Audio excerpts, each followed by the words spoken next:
হলো কোজাগরি লক্ষ্মী পুজো, তাই জন্য আমাদের বাড়িতে ছোট করে একটা আয়োজন করা হয়। প্রতি বছরই মা ছোট করে লক্ষ্মী পুজো করে নিজেই, বামুন ডেকে আমাদের বাড়িতে হয় না। আর এখানে তাই জন্য আমি নারকেল একটা ফাটিয়ে নিচ্ছিলাম।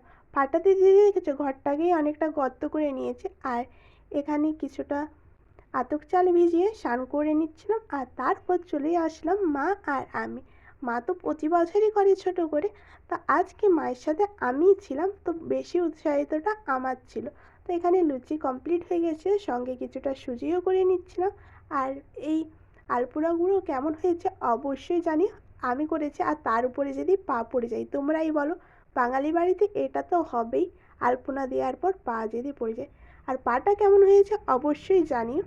তারপর মা এখানে পঞ্চপ্রদীপ আরতি করে নিচ্ছিল, তাই জন্য এখানে সবাইকে দিয়ে দিচ্ছিল, বাবা দিদিকে।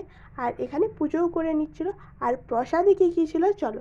যেখানে ছিল চিড়ের সাথে ঘি মাখানো, সঙ্গে চিনি মাখানো অনেকটা ছিল। আর এখানে ছিল সুজি, নারকেল গুঁড়ো ওপরে ছড়ানো, আর ছিল লুচি।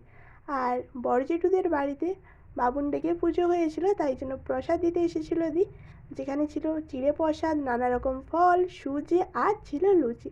আর আমাদের বাড়িতে পুজো হয়ে যাওয়ার পর সবাই মিলে বসে পড়ি প্রসাদ খেতে, যেখানে ছিল লুচি, সুজি, আর ছিল চিড়ে।